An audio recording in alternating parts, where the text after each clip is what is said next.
My name is Emma, and I'm about to tell you how my older brother Marcus destroyed my life not once, but twice, and how my parents helped him do it. This isn't just a story about money. It's about how the people who are supposed to protect you can become your worst enemies. I was 28 years old, working as a marketing coordinator in Denver, Colorado. For 6 years, I'd been saving every penny I could for my dream. A small townhouse in the suburbs where I could finally have my own space, maybe adopt a dog, and build the life I'd always wanted. Living in a cramped studio apartment near downtown wasn't easy, but I kept my eyes on the prize. By spring of last year, I had managed to save $82,000. It wasn't a fortune, but in Denver's competitive housing market, it was enough for a decent down payment. Marcus was 5 years older than me, the golden child who could do no wrong in our parents' eyes. While I worked my way through community college and then transferred to finish my degree at a state school, Marcus had gone to an expensive private university on our parents' dime. When he graduated with a business degree, they bought him a car. When he said he needed time to find himself, they supported him for 2 years while he traveled. The gambling started innocently enough, or so we thought. Marcus would go to the casino in Black Hawk with his friends on weekends, claiming it was just for fun. But fun turned into obsession, and obsession turned into addiction. By the time we realized how bad it had gotten, he'd already lost his job, sold his car, and moved back in with our parents. That April evening, when everything changed, started like any other. I'd just gotten home from work, exhausted from a particularly brutal presentation to clients, when Marcus called. His voice was different, desperate, almost manic. I need your help," he said, and I could hear the tremor in his voice. "I'm in trouble. Real trouble." I should have hung up then. God, how I wish I had. "What kind of trouble?" I asked, already dreading the answer. "I owe some people money. Bad people. They're threatening me, Em. I need to pay them back tonight, or—" His voice trailed off. "How much?" I whispered. 15,000? My stomach dropped.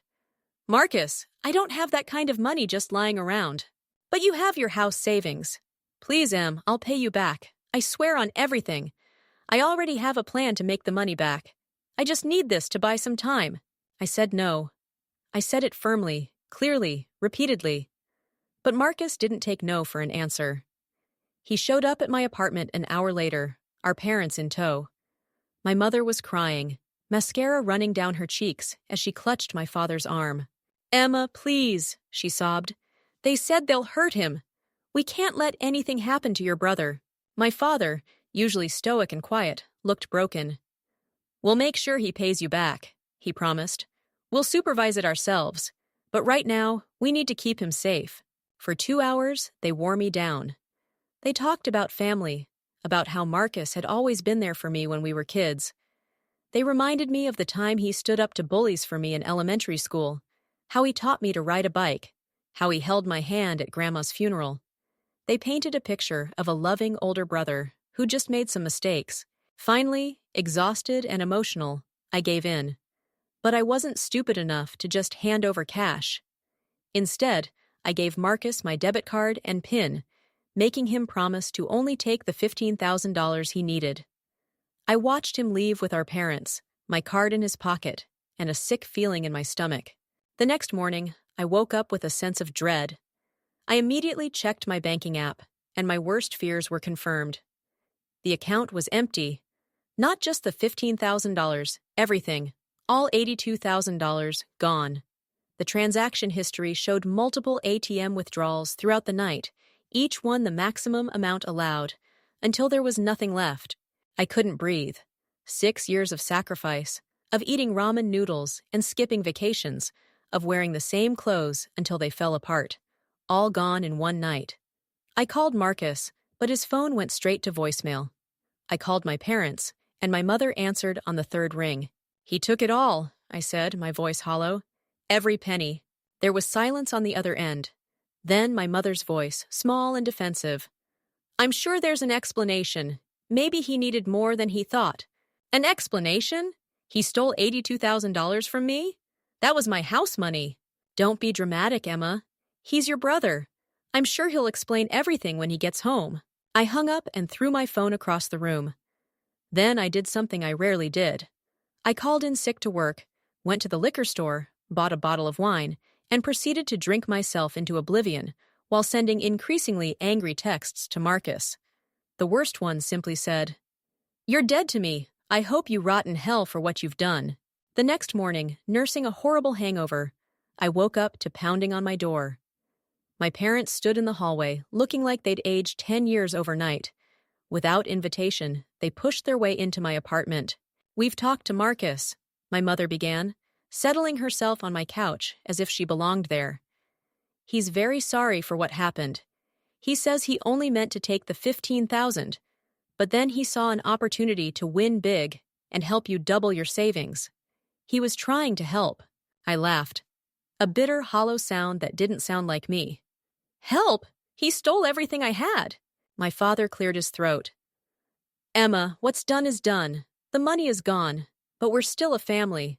Marcus is sick. Gambling addiction is a disease. Would you abandon him if he had cancer?" "Cancer doesn't steal your life savings," I shot back.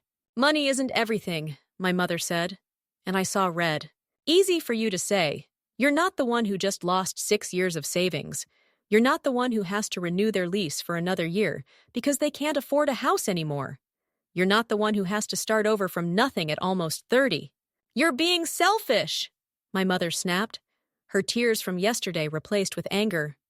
"Your brother could have been killed. Is your money more important than his life?" "He wasn't going to be killed," I screamed. "He played you just like he played me. There were no dangerous people. He just wanted the money for gambling." But they wouldn't hear it. For an hour, they tag-teamed me with guilt trips, emotional manipulation, and outright gaslighting. According to them, I was the one breaking the family apart. I was the one being unreasonable. I was the one who needed to forgive and forget. Finally, I'd had enough. "Get out," I said quietly. "Emma," my father started. "Get out!" I screamed, yanking open my door. "And don't come back until you're ready to admit that your son is a thief and you're his enablers." They left, my mother crying again, my father's face hard with disappointment. Not in Marcus, but in me. The next few months were the hardest of my life. Not only was I dealing with the emotional trauma of the betrayal, but the financial reality was crushing. Without my savings, I couldn't afford to move to a cheaper apartment. I didn't have money for a security deposit. I had to renew my expensive downtown lease for another year, watching my dream of homeownership slip further away. My parents called constantly, leaving voicemails that alternated between guilt trips and updates about Marcus. Apparently, he was getting help for his addiction. He'd joined Gamblers Anonymous. He was turning his life around. They never mentioned paying me back. "Don't you want to see your brother?" my mother would ask in her messages. "He misses you terribly. He talks about you all the time. Remember when you were little and he would read you bedtime stories? He still has that book you loved, Goodnight Moon. He says he thinks about those days all the time." The manipulation was constant and exhausting. Every conversation with extended family members started with, "Your mother tells me you're not speaking to Marcus." Every family event I skipped resulted in a barrage of texts about how I was hurting everyone with my stubbornness, but I held firm. I threw myself into work, taking on extra projects to try to rebuild my savings. I started a side hustle doing freelance marketing for small businesses. I cut my already modest budget even further, eating nothing but rice and beans some weeks, walking instead of taking the bus, cutting my own hair to save money. 3 months after the theft, something strange happened. My mother called with a different tone, lighter, almost cheerful. Emma, honey, I have wonderful news. Marcus has been doing so well with his recovery. He hasn't gambled in months. He even got a job at a call center. He really wants to make things right with you." I felt a tiny crack in my armor. "Has he offered to pay me back?" "Well, these things take time. But he's trying, Emma. That has to count for something. Why don't you come to dinner on Sunday, just to see him? You don't have to forgive him right away, but maybe you could start rebuilding your relationship." I wanted to say no. Every logical part of my brain screamed at me to hang up and maintain my boundaries.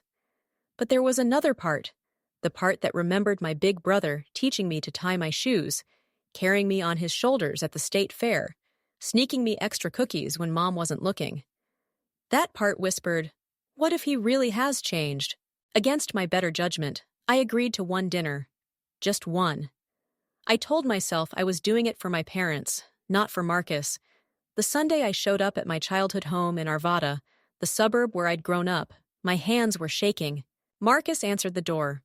He looked different, thinner, with dark circles under his eyes. For a moment, neither of us spoke. Then he said, I'm so sorry. I know that doesn't fix anything, but I need you to know how sorry I am." The dinner was awkward at first.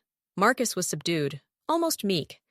He talked about his GA meetings, his sponsor, the job he'd gotten. He showed me his 90-day chip. My parents beamed at him like he'd cured cancer. "I know I can't undo what I did," he said over dessert, "but I want to earn your trust back, whatever it takes." I didn't forgive him that night, or the next week, or even the next month. But slowly, carefully, I began to let him back into my life. We started with coffee dates in public places. I still didn't trust him in my apartment. He seemed genuinely committed to his recovery. He never asked for money, never mentioned gambling, never tried to minimize what he'd done. After 2 months of this careful dance, I began to relax. We started doing things we'd enjoyed before, hiking in the mountains, watching Rockies games on TV, trying new restaurants. Marcus always insisted on paying, even though I knew his call center job didn't pay much. "It's the least I can do," he'd say when I protested. Our parents were ecstatic. Family dinners resumed, and for a while, it felt almost normal. I still hadn't forgotten the $82,000, how could I? But I began to think that maybe, just maybe, people could change. One Saturday in September, Marcus suggested we go to Rocky Mountain Adventure Park, about an hour outside Denver. They had just opened a new zipline course that was supposed to be incredible, starting from a platform built into the mountain face and ending with a drop into a crystal-clear alpine lake. "Remember how we used to go to that place in Colorado Springs when we were teenagers?" he asked. "This one is supposed to be even better." I hesitated. The park was expensive, and I was still rebuilding my savings. But Marcus quickly offered to pay for both of us. "Consider it a very small payment on my massive debt to you," he said with a self-deprecating smile. The drive up was pleasant. Windows down, classic rock playing on the radio. We talked about everything and nothing, his job, my work, the Broncos' chances this season. For a moment, it felt like we were just a normal brother and sister enjoying a day out. The zipline was incredible. Standing on that platform, looking out at the Rocky Mountains stretching endlessly before us, I felt something I hadn't felt in months. Free. The ride itself was pure adrenaline, screaming through the air before plunging into the shockingly cold lake below. We must have gone down that zipline 6 times, laughing like kids, splashing each other in the lake, competing to see who could make the biggest splash on landing. By the time we headed back to Denver, I was exhausted, but happier than I'd been in months. That's when things went wrong. We stopped at a drive-through burger place on the way back. All that activity had made us ravenous. When I reached for my wallet to pay for my share, I noticed my primary credit card was missing. My stomach lurched with a familiar dread. "Everything okay?" Marcus asked from the driver's seat. "My credit card is missing," I said, trying to keep my voice neutral. "The one I use for everything." "Oh man, that sucks. You probably dropped it at the park." "Don't worry about it. I got lunch." I searched my wallet again, my purse, my pockets. Nothing. The sick feeling in my stomach grew stronger, but I pushed it down. I was being paranoid. Marcus had changed. He couldn't. When I got home that evening, I tore my apartment apart looking for the card.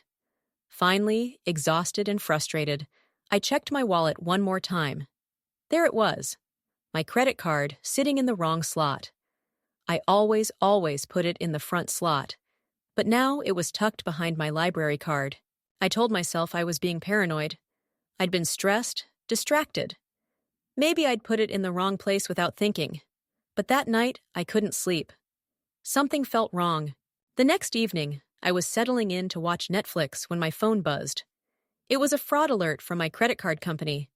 Did you authorize a $3,000 charge at Mountain Peak Casino? Reply yes or no. My blood turned to ice. Mountain Peak Casino was the place near my parents' house where Marcus used to gamble. Where he still went, apparently. I immediately replied no and logged into my credit card app. What I saw made me physically sick. Over the past 24 hours, there had been multiple charges across all my credit cards: cash advances, gambling charges, ATM withdrawals. In total, over $7,000 had been charged to my accounts. I called Marcus immediately. The phone rang once, then went to voicemail. He'd declined my call. I called again, same result. By the third try, his phone was turned off. With shaking hands, I called my mother. "Hello, sweetie," she answered cheerfully. "How was your day?" "Marcus stole my credit card information," I said flatly. "He's charged over $7,000 to my cards in the last day." The silence on the other end stretched so long, I thought we'd been disconnected. Finally, she spoke. "There must be some mistake. Marcus wouldn't do that. He's been doing so well." "There's no mistake, Mom. He took pictures of my cards when we went ziplining yesterday. He's at the casino right now." "I'll call him," she said quickly. "I'm sure there's an explanation. Maybe someone else got your information. You know these days with all the internet fraud." "Mom, stop. We both know it was him." "I'll call you back," she said and hung up. I didn't wait. I got in my car and drove straight to my parents' house. It was nearly 11 p.m. when I arrived. But I didn't care. I let myself in with my key and sat in the living room, in the dark, waiting. Marcus came home just after midnight, humming to himself as he flicked on the light. When he saw me sitting there, he jumped back with a yelp. "Jesus, Em, you scared the shit out of me. Where's my money, Marcus?" His face went through a series of expressions: confusion, innocence, fear, before settling on defensive anger. "I don't know what you're talking about." "Cut the crap. I know you took pictures of my credit cards. I know you've charged over $7,000 to them. Where is my money?" That's when our parents came downstairs. My mother in her robe, my father in pajamas. They looked between us, and I could see my mother already picking sides. "Emma, what are you doing here so late?"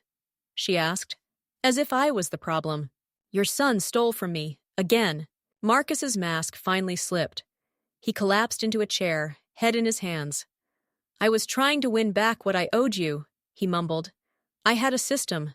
I was up $400 at one point. I was going to surprise you with a check, start paying you back. But then, it went bad." "You were trying to help her?" my mother said hopefully, latching onto this ridiculous explanation. "Oh, Marcus, your heart was in the right place, even if—" "Are you kidding me right now?" I exploded. "He stole from me. Again. He committed credit card fraud. And you're buying this bullshit story that he was trying to help?" My father finally spoke. "Emma, calm down. What's done is done. We'll figure out a way to handle this as a family." As a family? You want to know what this family has done for me? This family has let him destroy my life not once, but twice. This family has chosen a gambling addict and thief over their daughter, who did everything right. This family can go to hell. I stood up, looking each of them in the eye. "I'm done. Do you hear me? Done. Don't call me. Don't text me. Don't show up at my apartment. You're all dead to me." Marcus finally looked up, tears in his eyes. "Em, please, I'm sick. I need help." "Then get help, but not from me. Never from me again." I walked out, ignoring my mother's sobs and my father's calls to come back. As I drove home, I felt something break inside me, but also something else. Relief. I was finally free of them. The next few weeks were a blur of phone calls with credit card companies, disputes, and paperwork. Unlike the direct bank theft, some of the credit card companies initially sided with me. But Marcus had been smart. He'd used the cards at places that could verify it was him, places where he was a known customer. One by one, my disputes were denied.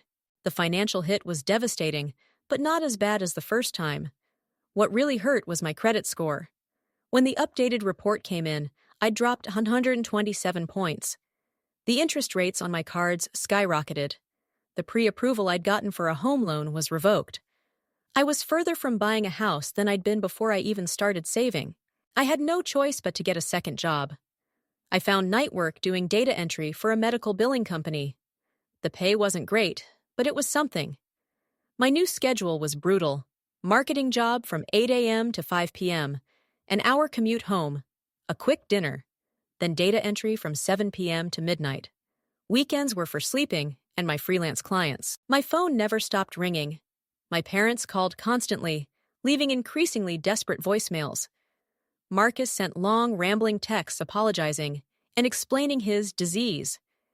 Extended family members reached out, having heard concerning things about the family situation. I ignored them all. The isolation was hard, but not as hard as being repeatedly betrayed.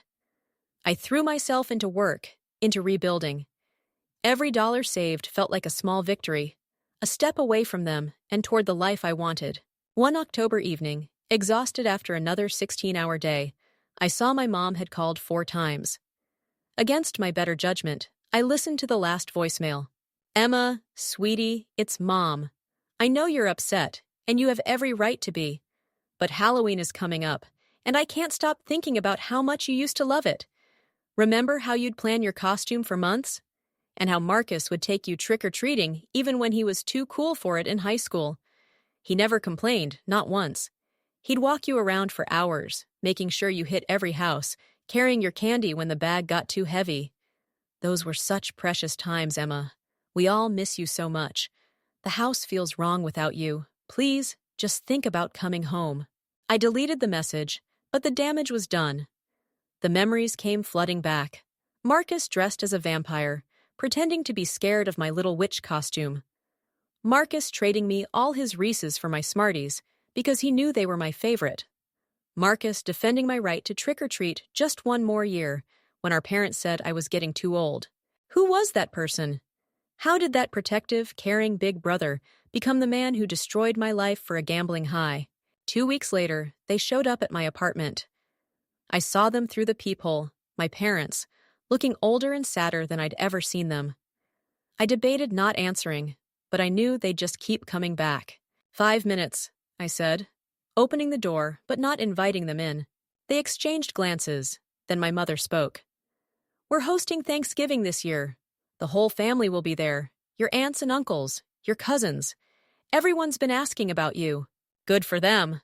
"Emma, please," my father said. "It's Thanksgiving, a time for family, for gratitude, for forgiveness. I have nothing to be grateful to you for." "That's not true," my mother said sharply.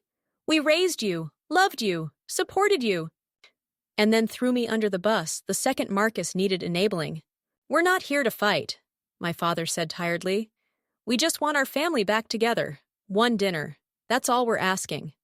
Marcus is really trying this time. He's been in therapy. He's working 2 jobs to save money. He wants to start paying you back. I laughed bitterly. "I've heard that before." "Please," my mother said, and for the first time, I saw real pain in her eyes. Not the manipulative tears she usually employed, but genuine hurt. "I know we've made mistakes. I know we've hurt you by not handling things better. But we love you, Emma. Both of you. And it's killing us to have our family torn apart like this. You tore it apart when you chose him over me, repeatedly." They left shortly after, but not before my mother played her ace. "I already told everyone you'd be there. Your Aunt Linda is driving in from Wyoming just to see you. Your cousin Sarah is bringing her new baby. She named her Emma after you. Please don't make me tell them you're not coming." The emotional manipulation was as transparent as glass, but effective. I spent the next 2 weeks agonizing over the decision. Part of me wanted to maintain my boundaries, to protect myself from further hurt. But another part, the part that still remembered happy Thanksgivings, the smell of my mother's turkey, the sound of football on TV, while my father dozed in his recliner. That part wanted to go home. In the end, I caved. I told myself it was for the extended family, not for Marcus or my parents. I told myself I could handle one dinner. I told myself a lot of lies. The day before Thanksgiving, I called my mother and told her I'd come. Her joy was so intense I could feel it through the phone. "Oh, Emma, this is wonderful. I'll make all your favorites. The green bean casserole, the sweet potato pie, everything just how you like it. And don't worry about Marcus. Everything will be perfectly civil. It's going to be beautiful, just like old times. Thanksgiving arrived cold and crisp, with the kind of bright blue sky that made the mountains look painted against the horizon. I sat in my car outside my parents' house for 10 minutes, gathering courage. Through the window, I could see family members moving around, the warm glow of home I'd been shut out of for months. When I finally went inside, I was immediately enveloped in hugs from aunts and uncles who hadn't seen me since the previous Christmas. My cousin Sarah showed off baby Emma, a chubby-cheeked cherub who grabbed my finger with surprising strength. "We named her after you because you've always been the strong one in the family," Sarah whispered. "I want her to be like you. Independent, successful, someone who stands up for herself." If only she knew, I thought. Marcus kept his distance at first, offering only a small nod when I entered. He looked good, healthier than he had in months, dressed in a nice button-down shirt I didn't recognize. Probably bought with my money, I thought bitterly. Dinner started well enough. The conversation flowed around safe topics: work, the weather, the Broncos' winning streak. I found myself relaxing incrementally, laughing at my uncle's bad jokes, cooing over baby pictures. For a moment, I could almost pretend everything was normal. Then Marcus started talking. "You know," he said during a lull in conversation, "this year has really taught me a lot about the importance of family. When you hit rock bottom, you learn who really has your back." My hand tightened on my fork. He continued, oblivious or uncaring. "I'm just so grateful to Mom and Dad for standing by me through my recovery, and to everyone here for being so understanding. It means everything to know you have people who love you unconditionally." "That's beautiful, Marcus," my aunt said. "Family is everything." "Exactly," Marcus agreed, finally looking directly at me. "Even when there are misunderstandings or hurt feelings, real family finds a way to forgive and move forward." I set down my fork carefully, deliberately. The table had gone quiet, everyone sensing the sudden tension. "Misunderstandings?" I said, my voice deadly calm. "Is that what we're calling theft now?" "Emma," my mother warned. "No," I said, standing up. My legs were shaking, but my voice was steady. "I've sat here for 2 hours, playing nice, pretending everything is fine. But I'm done pretending." I looked around the table at all their faces, some confused, some uncomfortable, some already judgmental. "Do you all want to know why I haven't been around? Why I've missed family dinners and birthdays and Sunday barbecues? It's because Marcus," I pointed at him, "stole $82,000 from me. My entire savings. Money I'd scraped together for 6 years to buy a house. Gone in one night to feed his gambling addiction." Gasps around the table. My aunt's hand flew to her mouth. "But wait," I continued, my voice rising. "That's not even the best part. After my parents convinced me to forgive him, after I gave him a second chance, he did it again. Stole my credit card information and ran up $7 in debt. Destroyed my credit score. Set me back years, maybe decades, from ever owning a home." "Emma, please," my father said. "This isn't the time or place." "When is the time, Dad? When is it ever the time to hold Marcus accountable? When is it the time to choose your daughter who did everything right over your son who steals and lies and destroys?" Marcus tried to interrupt, his face red. "I was sick, Emma. Addiction is a disease. I was trying to—" "You were trying to win," I cut him off. "That's all you've ever been trying to do. Win the next hand, win the next bet, win back what you lost. And every time you lose, I'm the one who pays the price." I turned to my parents. "And you two. You enabled him every step of the way, made excuses, guilt-tripped me, made me the villain for wanting justice, for wanting my money back, for wanting the life I worked for." My mother was crying now, real tears this time. "We just wanted our family together," she whispered. "No," I said. "You wanted the appearance of family, the Facebook photos and holiday cards that show everything is perfect. Well, it's not perfect. It's broken. Marcus broke it, and you helped him." I grabbed my purse and headed for the door, then turned back one last time. "I'm done protecting your feelings, done keeping family secrets, Done pretending that forgiveness means accepting abuse.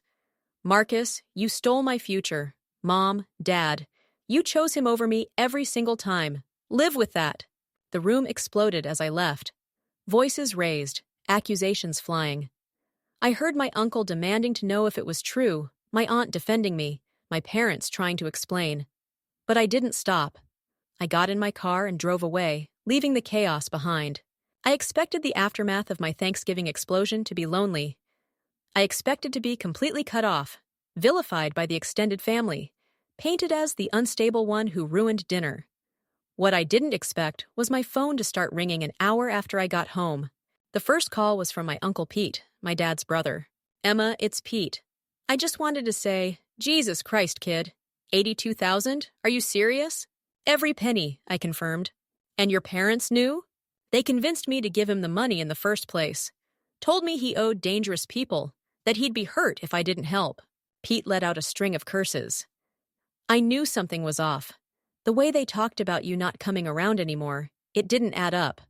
Marcus has always been a spoiled little shit, but this is criminal. Yes, it is.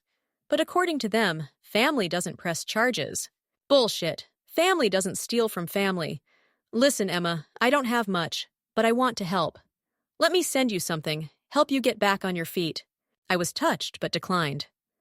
I appreciate it, Uncle Pete, but I need to do this myself. Just, thank you for believing me. The next call was from my Aunt Linda, my mom's sister who'd driven from Wyoming.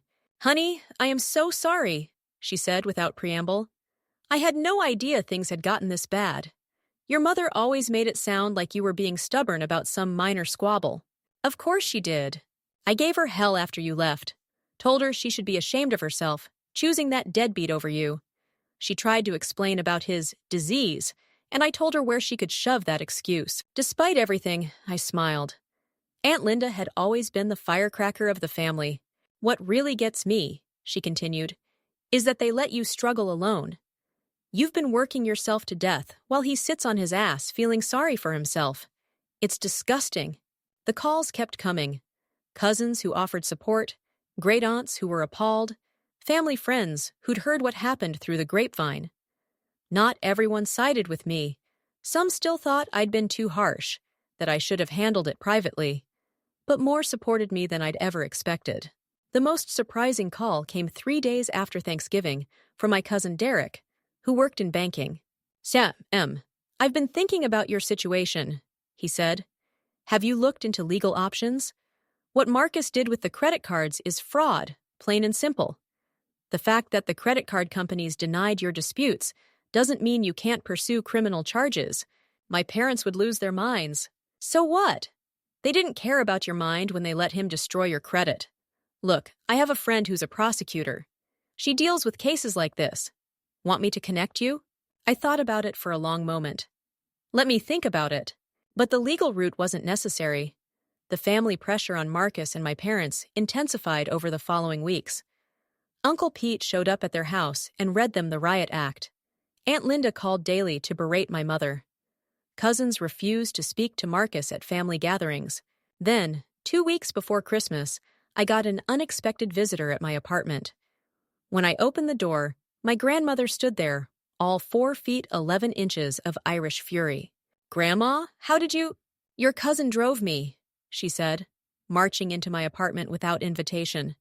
"Sit, we need to talk." I sat. "You didn't argue with Grandma O'Brien." "I've been hearing things," she began, settling into my second-hand armchair like a queen on her throne. "Things that make me ashamed of the daughter I raised and the grandson she produced. $82,000, Emma?" "Yes, Grandma."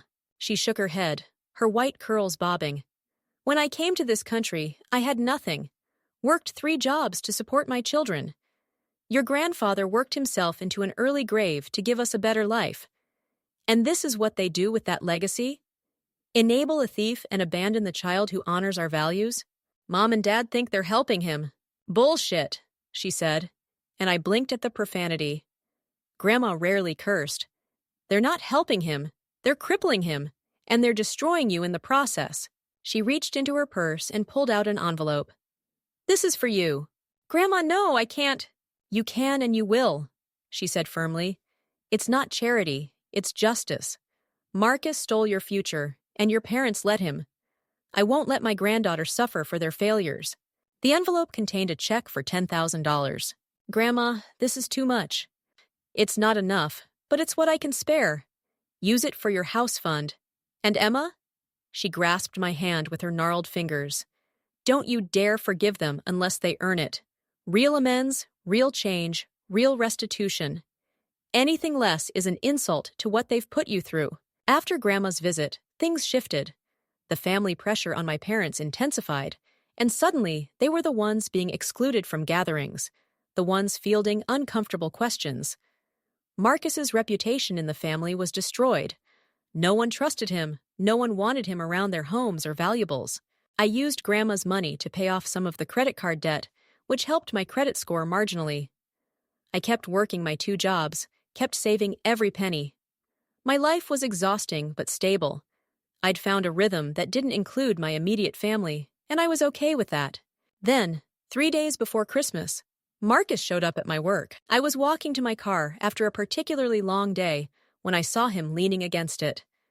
My first instinct was to turn around and go back inside, call security. But something in his posture, defeated, smaller somehow, made me approach cautiously. You have 2 minutes, I said, keeping my distance. I'm in therapy, he said without preamble. Real therapy, not just GA meetings. The therapist says I have underlying trauma that manifests as addiction. She says I use gambling to feel in control when everything else feels chaotic. Good for you! I got a second job. Warehouse work at night. I'm saving everything I can. I have $3,000 so far. I know it's nothing compared to what I owe you, but it's nothing, I agreed. You stole $89,000 from me in total. You destroyed my credit, my dreams, my trust. $3,000 doesn't even cover the interest I'm paying on the credit cards you maxed out. I know, he said quietly. I know it doesn't fix anything, but I'm trying, Em. I'm really trying this time. You were trying last time, too, remember? Right up until you stole from me again. He flinched. I deserve that. I deserve all of it. I wanted you to know that I'm going to pay you back. Every penny.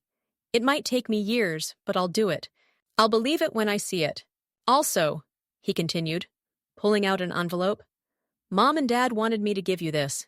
It's a cashier's check. They took out a second mortgage on the house. I stared at the envelope like it might bite me. How much? $50,000. They said it's a start. They'll give you more when they can. $50,000. It wasn't everything, but it was significant. It was acknowledgement. It was them finally choosing me.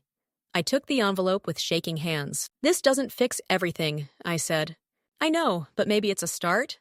I looked at my brother, really looked at him for the first time in months. He did look different. The manic energy that had always surrounded him was gone, replaced by something calmer, sadder, but more real. I'll think about it, I said finally. But Marcus, if you ever steal from me again, I won't just cut you off. I'll press charges. I'll see you in jail. Do you understand? I understand. And I'm sorry. I'm so fucking sorry. He walked away before I could respond, leaving me standing in the parking lot, holding an envelope that represented the first real acknowledgement of the wrong that had been done to me. The $50,000 changed everything and nothing. Practically, it allowed me to pay off all the credit card debt, put a decent chunk toward a new house fund, and quit my second job. My credit score would take years to fully recover, but at least I was no longer drowning in debt. Emotionally, it was more complicated. My parents had finally taken concrete action to address the harm they'd enabled, but the betrayal still stung. They called a few days after Marcus's visit, both on the line, sounding older than I'd ever heard them. Emma, my mother began, we know the money doesn't erase what happened. We know we failed you as parents. We chose the easy path, my father added. It was easier to enable Marcus than to hold him accountable. Easier to pressure you to forgive than to face what we'd allowed to happen. We were cowards. Yes, I agreed. You were. We're in therapy too, my mother said. Family therapy and individual. We're trying to understand why we sacrificed one child to save the other. Why we thought that was acceptable. And And there's no excuse, she said simply. We favored Marcus because he was troubled. We took you for granted because you were strong.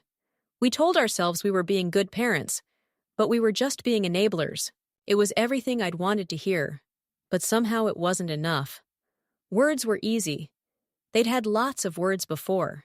I appreciate the money, I said carefully, and I appreciate that you're getting help. But I need you to understand. We don't have a relationship right now. Maybe we can build one in the future, but it will be on my terms, at my pace. We understand, my father said. Take all the time you need. I spent Christmas alone that year, and it was peaceful. I ordered Chinese food, watched movies, and looked at real estate listings. With the money from my parents and what I'd managed to save, I could afford a small down payment again. Not on my dream townhouse, but on something. A start. Marcus started sending me money every month. $500, exactly on the first. Not much against what he owed, but consistent. He included notes with each payment. Payment 1 of many. I'm keeping track. M. Payment 2. Picked up extra shifts. M. Payment 3. Still in therapy. Still working. M. I didn't respond to the notes, but I cashed the checks. By March, he'd sent $2,500. Along with payment 6 came a longer note. M. I've been sober from gambling for 8 months. I know you don't care, and you shouldn't have to. But I wanted you to know. I think about what I stole from you every day. Not just the money, your trust, your safety, your dreams. I'm going to pay back the money. I don't know if I can ever pay back the rest. M. Spring arrived with unexpected hope. My credit score had improved enough that I qualified for an FHA loan, and I found a small condo in Westminster. Not my dream townhouse, but mine nonetheless. The day I got the keys, I sat on the floor of my empty living room and cried. They weren't entirely sad tears. I'd been expecting to make this journey alone, but my extended family rallied around me. Uncle Pete and his sons helped me move. Aunt Linda drove down from Wyoming with a carload of housewarming gifts. Grandma gave me a cast-iron skillet that had been her mother's, along with strict instructions on how to season it properly. "Ah, a home needs history," she said. "This pan has cooked 1,000 family meals. May it cook 1,000 more in your new home." My cousin Sarah brought baby Emma to visit, and we spent an afternoon baby-proofing cabinets I didn't even have dishes for yet. It felt like building a future, one small step at a time. Marcus continued his monthly payments, now up to $750, as he'd gotten a raise. By the 6-month mark, he'd paid back $6,000. My parents sent another $10,000 from their savings, bringing their total to $60,000. Together, they'd returned $66,000 of the $89,000 stolen.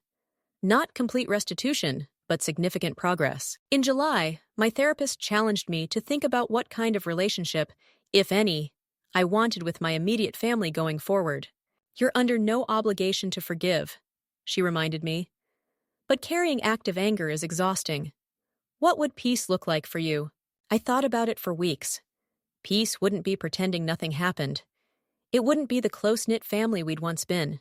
That family was built on a lie, with me as the designated sacrifice. But maybe, possibly, it could be something new. Something with boundaries and honesty and accountability. I decided to test the waters with a single text to my parents. "I bought a condo. I'm safe and doing well." The response was immediate, but restrained. "We're so proud of you. Thank you for letting us know." A month later, I agreed to meet them for coffee. In public, time-limited, on my terms. They looked older, grayer, but also somehow more solid. We talked about safe topics, my job, the condo, the weather. When they started to bring up Marcus, I held up a hand. "Not yet," I said. "Maybe not ever. This is about us." They respected the boundary, and we parted after an hour. It wasn't comfortable, but it wasn't awful. It was a start. By October, I'd settled into my new life. My condo was small but cozy, decorated with thrift store finds and gifts from supportive family members.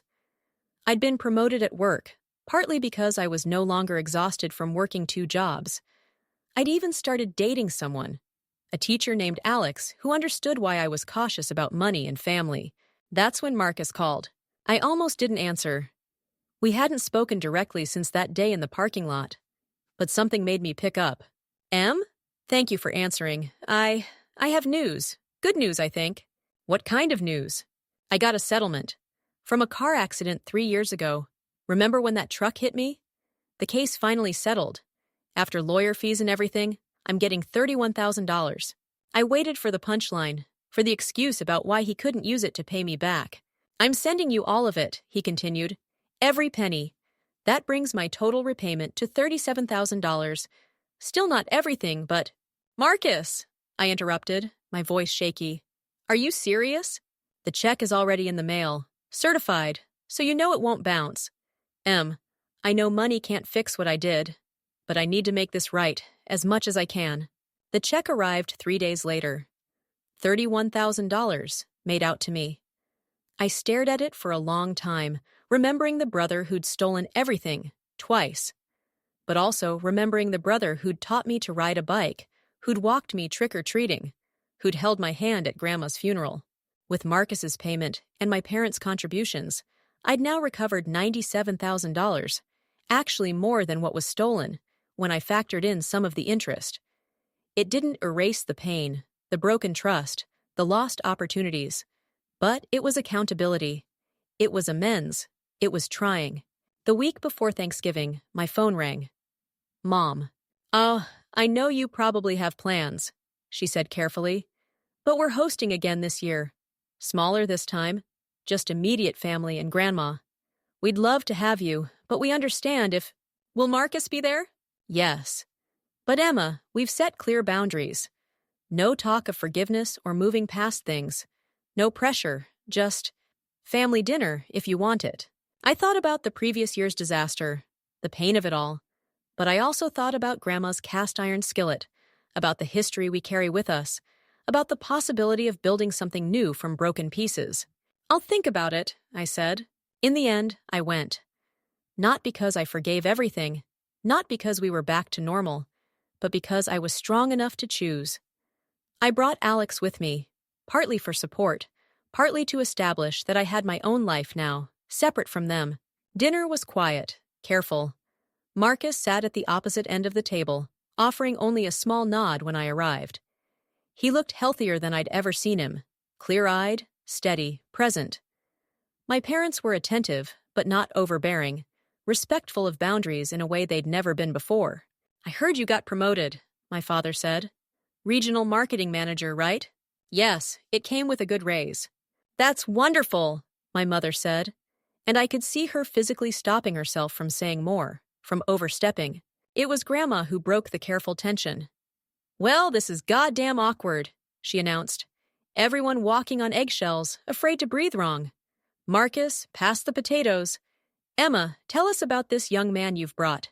The rest of you, act like normal humans instead of robots. Somehow that helped. The conversation loosened, became more natural. Alex charmed everyone with stories from his classroom. Uncle Pete argued with my father about football. Aunt Linda complained about the drive from Wyoming. As we were clearing dishes, Marcus approached me in the kitchen. Thank you for coming, he said simply. I know it couldn't have been easy. No, I agreed, it wasn't. I know I can't undo what I did, but I want you to know I'm 15 months clean. I haven't placed a bet, haven't even bought a lottery ticket. I'm going to stay clean. I hope so, for your sake, not mine. I'm still saving to pay back the rest. It might take a while, but... Marcus, I interrupted. You've paid back more than the money, the interest, the credit damage. We're square financially. His eyes widened. But I'm not saying we're good. I'm not saying I forgive you. I'm saying the debt is paid. What happens next isn't about money. He nodded, understanding. Thank you. I mean it. Thank you. It's been a year since that second Thanksgiving. I won't lie and say everything is perfect now. It isn't. Trust, once shattered, doesn't magically repair itself. But we're building something new, slowly, carefully. Marcus has stayed clean. He's now a supervisor at his warehouse job and volunteers with a gambling addiction hotline. He sends me a text on the 1st of each month. Not money anymore, just, still clean, still grateful. I don't always respond, but I read them. My parents continue therapy. They've become advocates in their community for families dealing with addiction, sharing their story of enabling and its consequences. My mother called me crying after their first speaking engagement. "We told them about you," she said, "about how we failed you." One woman came up after and said her daughter is going through the same thing, and she realized she's been enabling her son just like we did. Maybe our mistakes can help someone else. I see them once a month now, always on my terms. We're working on building an adult relationship based on respect rather than obligation. It's hard work, but it's honest work. My condo has become a real home. The walls are painted, the rooms are furnished, and Grandma's cast-iron skillet has indeed cooked hundreds of meals. Alex moved in 6 months ago after long conversations about financial boundaries and transparency. We're talking about marriage, but I'm in no rush. I've learned the value of building solid foundations. The extended family has embraced my new boundaries as the new normal. Holiday gatherings happen at neutral locations now. No one pressures me about forgiveness or moving past it. They understand that healing happens on the victim's timeline, not anyone else's. Sometimes I think about the person I was before, the girl who saved every penny, who trusted her family implicitly, who believed that love meant never having boundaries. I grieve for her sometimes, for her innocence and her losses. But I'm also grateful for who I've become. Someone who knows her worth, who sets boundaries, who understands that love without accountability isn't love at all. The money is mostly recovered. My credit score is slowly climbing. I have my home, my promotion, my life. But the real recovery hasn't been financial. It's been learning that I deserve respect, that my needs matter, that family isn't about blind loyalty, but about mutual care and accountability. To anyone reading this who's been betrayed by family, who's been told to forgive and forget, who's been made the villain for demanding justice, you're not wrong, you're not selfish, you're not breaking the family, they broke it when they betrayed you. Your pain is valid, your anger is justified, and your boundaries are necessary. Sometimes the greatest act of love is refusing to enable. Sometimes the only way to save a relationship is to let it burn down and rebuild from the ashes. Sometimes family first means putting yourself first because you're family too. My brother stole $89,000 from me. My parents helped him do it. I lost my savings, my credit, my trust, and 2 years of my life to their betrayal. But in the end, I gained something more valuable. Myself, my voice, my power, my future. And that's something no one can ever steal from me again.